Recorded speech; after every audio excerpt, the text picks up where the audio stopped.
Geliefdes, welkom vanoggend by die huis van God. Vergeet nou van al die wêreld wat om jou is. Vergeet wat môre by die werk of dalk by die huis of by die skool mag gebeur. Maak julle oë en julle gedagtes nou op Jesus vas. En sodoende mag die vrede van God wat bowe alle verstand is, julle harte en julle sinne bewaar in Christus Jesus. Amen. Maak asseblief oop in julle Bybels na die teks wat vanoggend die Heilige Gees ons gee. Psalm 121. Ek sit hom op die skerm vir julle. Daar is die skriflesing. Psalm 121.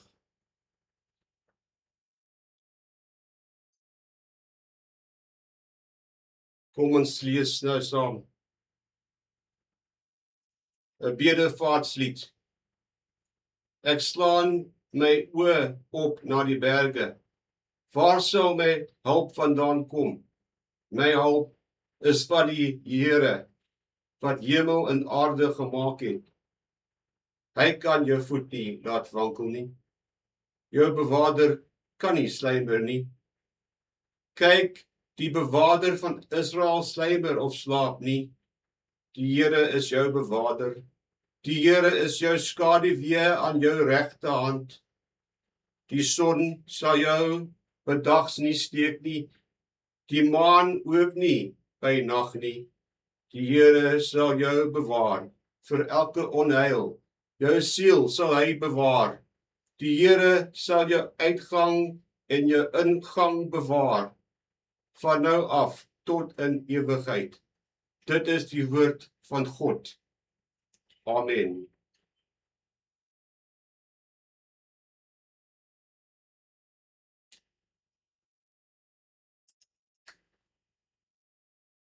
Geliefdes, kom ons maak oop met gebed, soos ons voor ons die woord van God benader.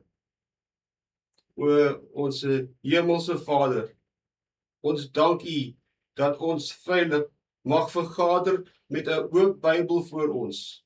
Vergewe asseblief nou ons sonde. Laat ons in 'n regte verhouding met U mag wees en van U woord mag leer.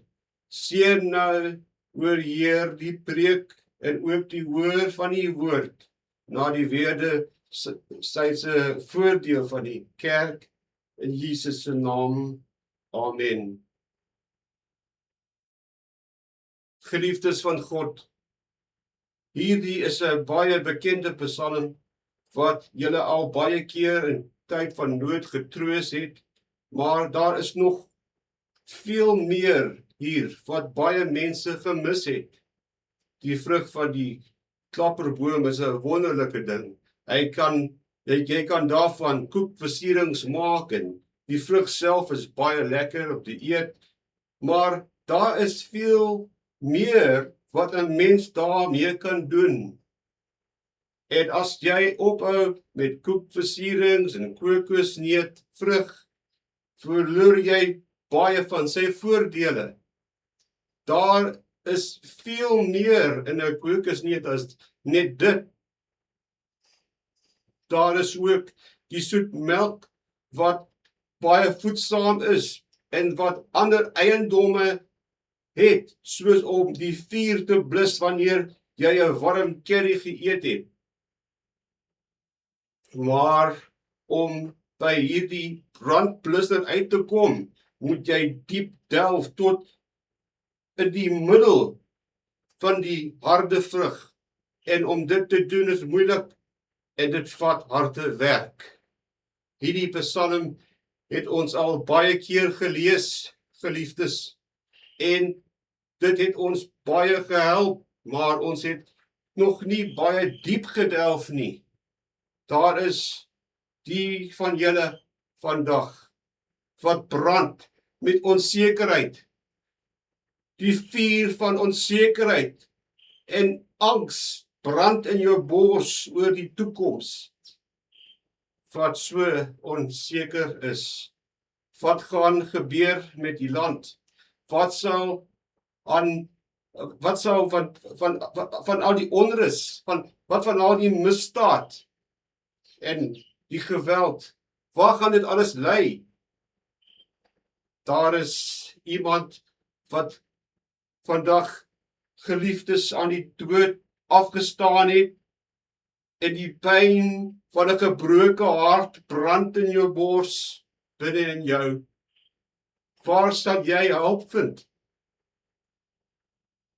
Jy het jou werk verloor, en jy weet nie waarheen gaan jy môre nie.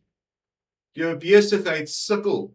Daar is die wat bang is vir al die geweld. Ons hoor skote klap in die nag. Ons weet nie as ons winkel toe gaan, as ons weer lewendig by die huis sal kom nie. Wat sal ons doen?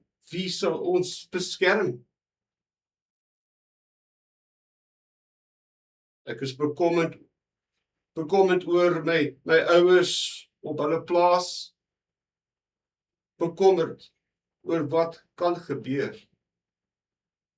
Daar is die ma en pa wat hulle kinders moet kos gee, en al wat hulle wil weet is, hoe koop ons môre kos sonder geld? En hoe kan ons vir die huis betaal op die einde van die maand sonder werk? Na wie kan ons draai vir hulp? Waar ontmoet die genade van God ons in die tyd van ons se nood en ons se distraksie? Ons het die Psalm al baie gelees, geliefdes, en dit het al baie gehelp, maar vandag, met die hulp van die Heilige Gees, gaan ons hom diep oopmaak tot en net uit die melk van die woord van God. Kom, ons stel nou eers die konteks in sy plek. Dit is 'n Psalm, en die woordsoort literatuur is 'n gedig. Daarom is dit volop met dinge soos klimaks, repetisie en idiome, wat tipies is van 'n gedig. Dit is een van 15 bedevaartsliede wat saamgaan. Die skrywer is nie bekend nie. Die tyd is moontlik hierin die terugkeer na Jerusalem toe, na die gevange in Babylonië. Die doel van die Psalm was om gesing te word op pad Jerusalem toe, wanneer die pelgrims daar gegaan het vir een van die 3 jaarlikse feeste. Dit is moontlik eers gesing by die gevangene wat van Babylonië na Jerusalem teruggekeer het. Die reis was lank en gevaarlik, en hierdie Psalm is gesing om hulle te bemoedig. Sy bedoel was om te sing wanneer hulle die berge van Jerusalem bewaar het. Maar hoe pas ons dit toe aan die kerk vandag? Ons is nie nasionale Israel op pad na Jerusalem toe na 70 jaar gevang in Babylonië nie, maar ons is wel geestelike Israel op pad na die hemel toe. In Galasiërs 3:29 lees ons: en as julle aan Christus behoort, dan is julle die nageslag van Abraham en volgens die belofte erfgename. Mag God ons troos op pad na die nuwe Jerusalem toe vandag. Amen. Nou dat ons die konteks in sy plek gestel het, kyk nou na die eerste 2 verse in julle Bybels, en die eerste punt. Hulp vir die hulplose. Vers 1. Ek slaan my oë op na die berge. Waar sal my hulp vandaan kom? My hulp kom van die Here wat hemel en aarde gemaak het. Sien nou die beeld voor jou oë. Die Jode keer terug na Jerusalem. Hulle was 70 jaar gevange in Babylonie, omdat hulle afgode gedien het. Hulle reis deur die woestyn. Dit is droog, dit is gevaarlik. En hulle dink, wie gaan vir ons die droog in die droog en verlate plek? Wie gaan hulle help? Wie gaan vir ons help in die droog en verlate plek? Daar is 'n parallelisme met die teks in Jeremia 3 en vers 23, waar ons dieselfde woorde lees. Waarlik te vergeefs verwag hulle dit van die heuwels en van die rumoer op die berge. Waarlik in die Here ons God is Israel se heil. Hulle het ander gode gedien. Hulle het offeringe aan ander gode gemaak. En sodoende het hulle op hulle self die oordeel van God gebring. En waar het hulle die dinge gedoen? Vers 6. En die Here het vir my gesê, in die dae van koning Josia, het jy gesien wat die afkeerige Israel gedoen het? Sy het op elke hoë berg en tot onder elke groen boom gegaan en daar gehoreer, sê Jeremia. Die woord, ek slaan my oë op. Daai woorde, ek slaan my oë op, is 'n idioom vir gebed, soos in Psalm 123, as jy net bietjie vorentoe kyk in die Bybel waar ons nou is, dan lees ons daar van vers 1, ek slaan my oë op tot U, wat in die hemel troon. En weer in die Nuwe Testament, lees ons ook in Lukas, in hoofstuk 18, en die 13de vers van die tollenaar. En die tollenaar het ver weg gestaan, en wou selfs nie sy oë na die hemel ophef nie, maar het op sy bors geslaan en gesê, o God, wees my sondaar genadig. Toe hulle laas gebid het hulle vir die afgode van die heidene gebid. Hulle het hulle oë na die berge toe opgeslaan, na die gode wat daar gebly het. Maar daardie gode het hulle nie gehelp nie. En nou, na 70 jaar gevange in Babylonie, vra die psalmdigter 'n retoriese vraag. Waarvandaan gaan my hulp kom? Die vraag is bedoel as 'n gebed. Die verlange van sy hart is gemeng met sy verwagting. Sal hy help? Sal hy sy help vind in die krag van die berge? Gaan hy sy help daar vind? Sal sy help van die afgode kom wat daar bly? Gode wat oë het, maar nie kan sien nie? Gode wat ore het, maar nie kan hoor nie?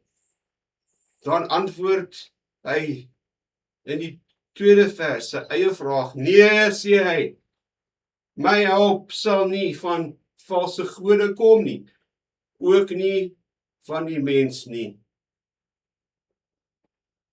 Daar is mense wat hulle hoop in konings het en in die prinse en hulle sit hulle hoop. Maar my hoop is in God. Psalm 146 vers 3. Vertrou nie op prinse, op die mensekind, by wie geen heil is nie. Sy gees gaan uit, hy keer terug na sy aarde toe. Op daardie dag is dit met sy planne gedaan. Welgeluksalig is hy, wat die God van Jakob het as sy help. Wie se hoop is op die Here sy God, wat hemel en aarde gemaak het, die see en alles wat daarin is, wat trou bly tot in ewigheid. Vers 2 in ons teks, my hulp is van die Here, wat hemel en aarde gemaak het. So ook geliefdes met ons. Ons reis na die stad van God, die nuwe Jerusalem, en daar is vyande op die pad. Kinders van die duiwel, wat ons kwaad wil doen. Daar is ook siekte en ellende en die dood al om ons. En ons moet ook in God vertrou om ons te help. Daar is baie gode, die afgode van die wêreld waarin hulle vertrou. En een is Mammon, die god van geld. Baie het al in hom vertrou, maar op die einde, as hulle op sterwe lê, kan hy hulle nie help nie. So ook het ander in besigheid vertrou, maar hoe onseker is besigheid en geld, wat vandag hier is en môre steel die dief alles wat jy het. Ander slaan hulle oë op na jeug en gesondheid om hulle veilig te hou, maar ook dit is nie goed genoeg nie op die einde van die dag. Op die einde van die lewe wat so kort is, lewe se kort dag. Die prediker sê, ek dink aan jou Skepper in die dae van jou jonkheid, voordat die ongelukkige dae kom en die jare aanbreek, waarvan jy sal sê, ek het daar geen behaag in nie. Geliefdes, daar lê voor julle 'n oop woestyn. En die pad is lank na die nuwe Jerusalem toe. Dit lyk of swaar kry en ellende nooit eind kry nie. En jy dink nou, hoe gaan ek voort? Waar vandaan sal my hulp kom? Miskien moet ek lotto speel, dan wen ek geld. Miskien moet ek met my wapen langs my slaap, dan is ek veilig. Miskien moet ek oneerlik wees en mense kil en in my besigheid, dan sal ek meer geld maak. Al die dinge doen die wêreld, maar julle geliefdes is nie van die wêreld nie. Aan julle behoort die vrede van God. Slaan julle oë op na hom toe in gebed. Kyk nou, hoe Petrus, kyk nou nie na die golwe nie, maar maak vas jou oë op God. Die Here is ons se hulper. En hy is lief vir ons en sal ons voorsiening maak vir al ons behoeftes. 2 Petrus 1 vers 3.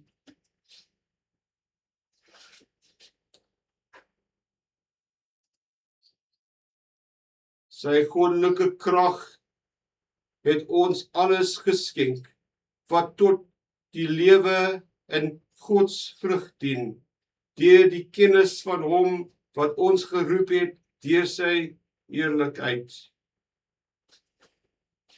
En Jeremia sê weer in hoofstuk 31 vers 3. Ja, sê die Here God, ek het jou lief gehad met 'n ewige liefde.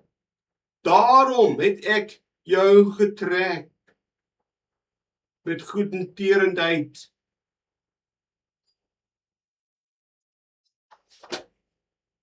Kyk nou met die oë van geloof na môre toe en sien die goedheid van God. Kyk na al die dinge wat hy reeds in jou lewe tot en met vandag gedoen het.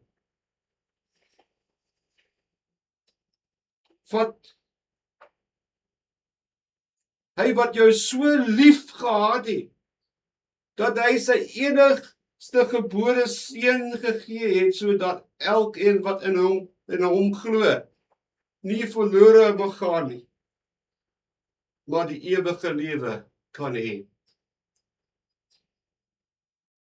My liewe broers en susters, sal ons hom vertrou met die dinge van die ewige lewe, maar nie met die goed van die tydelike lewe nie. Kyk in julle Bybels vers 3 na 6 en die volgende punt nou, die natuur van sy hulp. Vers 3. Hy kan jou voet nie laat wankel nie. Jou bewaarder kan nie sluimer nie. As jy die berge ken, sal hierdie woorde vir jou baie meer sin maak.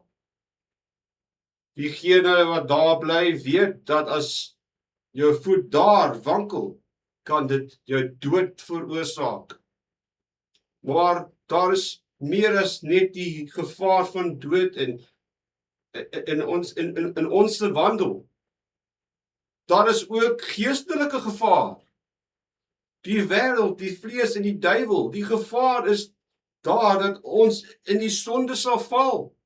Maar ook hier laat God ons nie tot die dood val nie. Al stel hy ons aan die proef, is dit net om ons geloof wat meer werd is as goud sterker te maak. 1 Korintiërs 10 vers 13.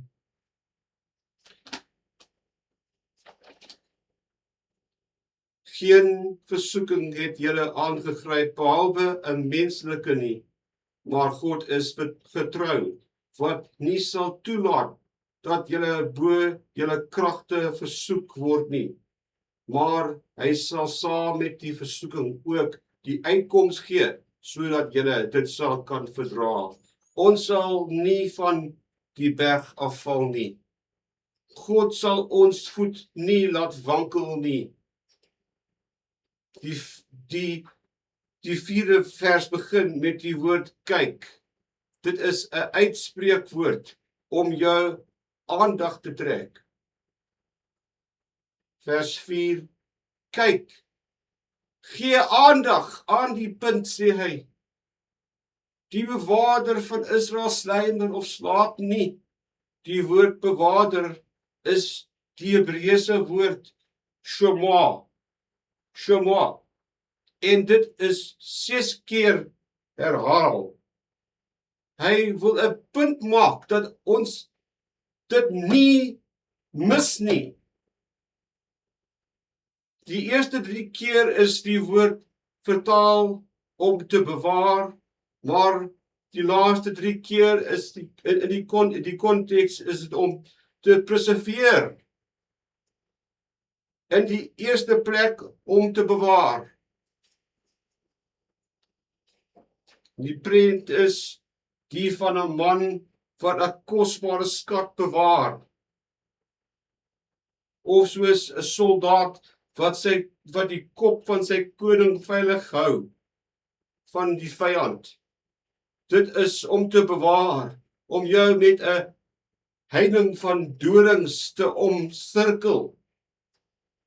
So bewaar God vir ons. Die tweede betekenis, geliefdes. Hy wat jou bewaar sal jou ook preserveer. Hy sal jou preserveer. Hy staan wag oor jou met 'n gereede swaard om jou te verdedig. Hy maak vir jou veilig. Hy hou vir jou veilig. Laat niks kan gebeur wat hy nie toelaat nie. En dit wat hy toelaat is vir jou goed. Romeine 8 vers 28 en daai baie bekende vers. Lees ons in Paulus se woorde. En ons weet dat vir hulle wat God liefhet, alles ten goeie meewerk. Vir hulle wat na sy voorneme geroep is. Dan sê die psalmdigter in die 4de vers in ons teks, die bewaarder van Israel slymer of slaap nie. In die weermag, toe ons op die grens was, het ons rustig geslaap, omdat ons makkers met 'n wapen wag gestaan het, met 'n R1 of 'n R4 daar gestaan het, en wanneer hulle moeg was, het ons hulle afgelos, en die bataljon was veilig, in die middel van die bos, met die vyand rondom ons, in die donker nag. Laat ek nou julle aandag trek aan die taal, en hoe die woorde gerangskik is. Eerste is daar die roep na aandag, die woord kyk, en dan sê hy, die bewaarder van Israel slymer of slaap nie. Die feit is sterker gemaak deur repetisie. Nie net sal hy nie slaap nie, maar hy sal nie slymer nie, maar hy sal ook nie slaap nie. Die teks is ook persoonlik. Dit is nie net aan Israel gesê nie, maar aan elke persoon in Israel. Na elke Israeliet. Hy praat in die tweede persoon. Hy gebruik die woord jou. Die Here is jou bewaarder. Hy wat Israel bewaar ook elke Israeliet persoonlik. Hy bewaar ook die kerk. En hy bewaar die kerk en hy bewaar elke Christen persoonlik. Hy ken jou naam. En hy is lief vir jou persoonlik. Hy is nie net vir hom 'n nommer nie. Soldate kan moeg word op wagdiens. Hulle staan wag omdat dit hulle diensplig is. En 'n ander moet hulle aflos of hulle sal slaap, want hulle is menslik. Maar God, jou bewaarder, staan wag, want hy het jou persoonlik lief. Hy is nie 'n mens nie wat sal moeg word nie, en hy sal nie slaap nie. Kyk hoe groot is die liefde van God vir julle, geliefdes van God. Hy sal nie toelaat dat jou voet op die berge van die lewe wankel nie. En as dit so is, het ons niks om voor bang te wees nie. Hy sal ons bewaar. Hy sal ons siel bewaar en ons veilig in die nuwe Jerusalem bring. Die 5de vers nou, in ons teks. Die Here is jou bewaarder. Die Here is jou skaduwee aan jou regterhand. Hier sien ons hoe God jou persoonlik bewaar. En nou voeg hy by die element van skaduwee, wat in 'n bloedige warm woestyn die verskil tussen die lewe en die dood kan beteken.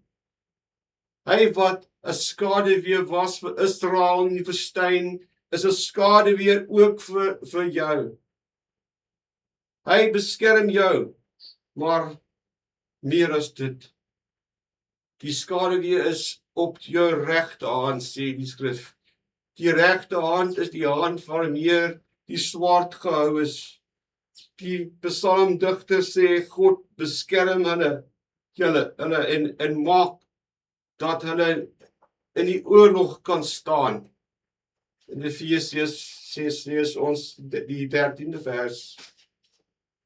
Daarom neem die volle wapenrusting van God op, sodat julle weerstand kan bied in die dag van onheil. En nadat julle alles volbring het, standend kan bly. Vers 17, en neem aan die helm van verlossing en die swaard van die Gees. Dit is die woord van God. Die 6de vers nou in ons teks. Die son sal jou bedags nie steek nie, die maan ook nie by nag nie. Hier is nie net in die dag beskerming beloof nie, maar ook in die nag. Die son regeer oor die dag en die maan regeer oor die nag. Dit praat van 100% beskerming. Die mense in die ou dae het gedink, die maan kan vir jou mal maak. Dit is waar die Engelse woord lunatic vandaan kom. Luna beteken maan. Tik is wys aan iemand wat by die maan aangetas is. Kyk na vers 7 en 8 in die laaste punt in ons teks. Die grootheid van God se hulp. Die Here sal jou bewaar vir elke onheil, jou siel sal hy bewaar. Die Here sal jou uitgang en jou ingang bewaar van nou af tot in ewigheid. Hier is weer die woord bewaar, shama, die Hebreëse woord, wat hier beteken om te onderhou. Hier sê dit, hy sal jou bewaar van onheil, jou siel sal hy bewaar. Dit is meer as net jou siel. Hier word in die Hebreërs is hierdie woord in die Hebreërs is die woord nafesh, wat of liggaam of gees kan bedoel, afhanklik van die konteks. En in die konteks waarin hy hierdie gebruik, beteken dit liggaam en gees. Kyk die konteks in die 8ste vers. Psalm 121, die 8ste vers. Die Here sal jou uitgang en jou ingang bewaar, van nou af tot in ewigheid. Hier is nog 'n Hebreëse idioom. Jou uitgang en jou ingang beteken tot die einde van jou lewe. Wat beteken dit vir jou? Wat is die toepassing op die kerk vandag?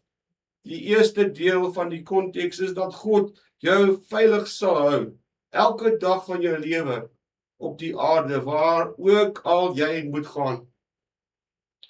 Die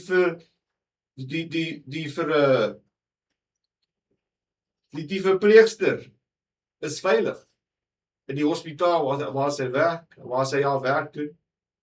Die dominee is veilig wanneer hy vir siekes gaan kuier. Die soldaat is veilig op die grens. Niks kan gebeur wat God nie toelaat nie. En as hy dit toelaat, en dit roep ons huis toe, dan is dit sy wil. En ons is tuis met hom. Maar ons moet hom nie aan die proef stel nie.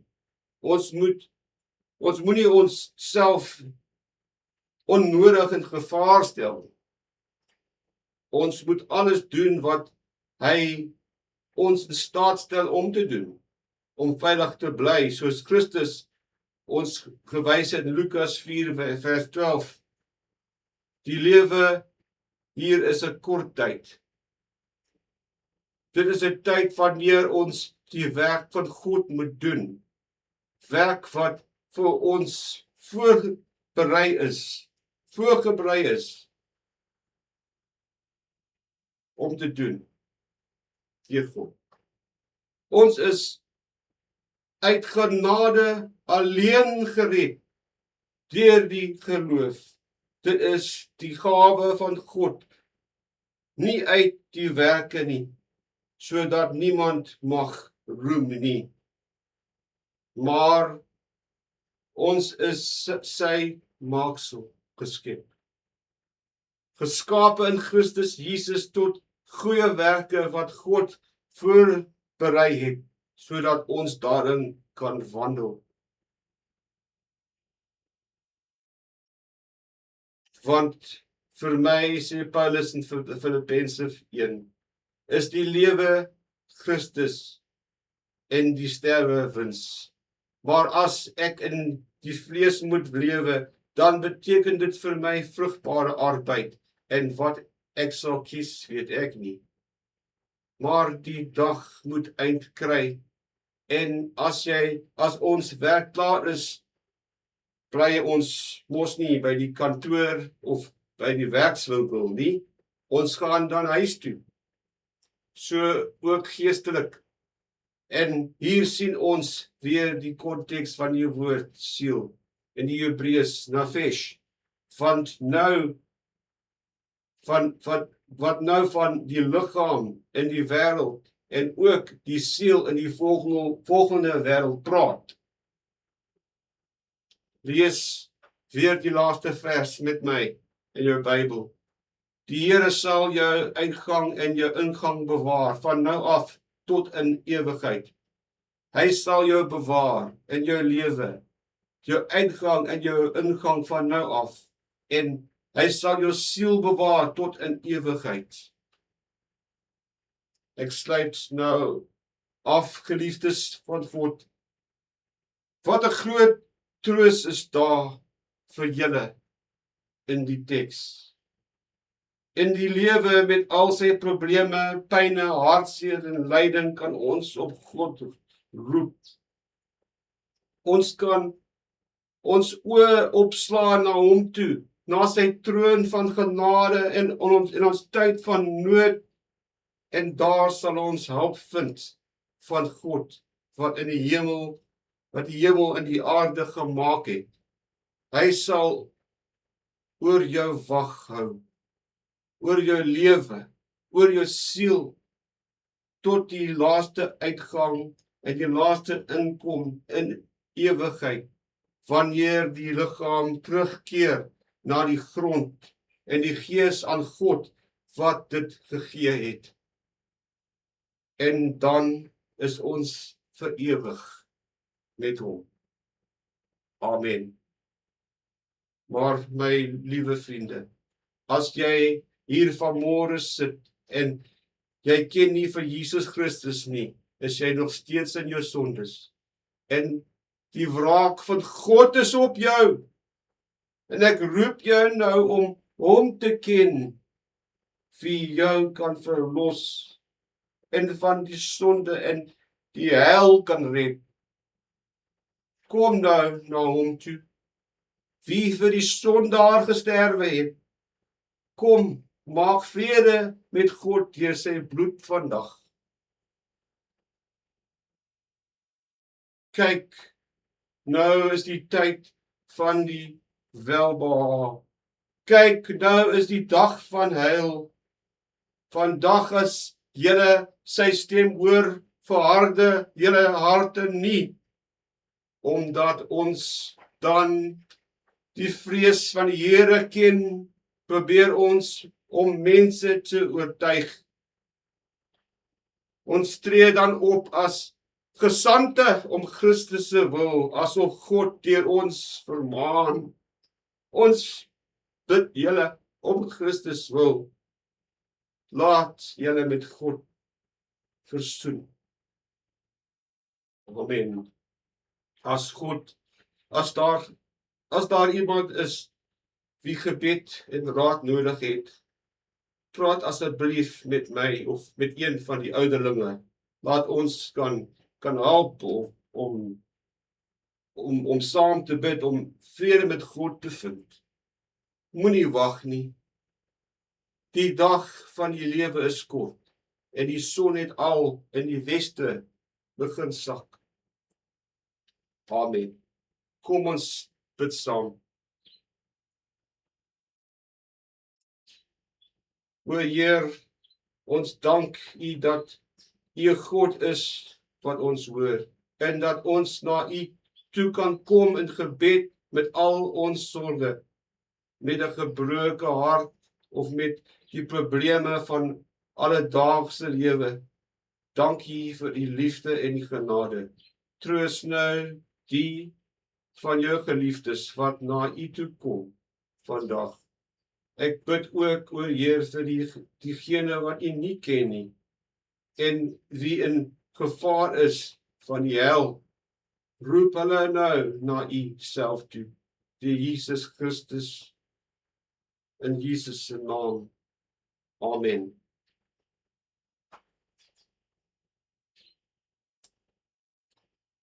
Ontvang nou die seën van God.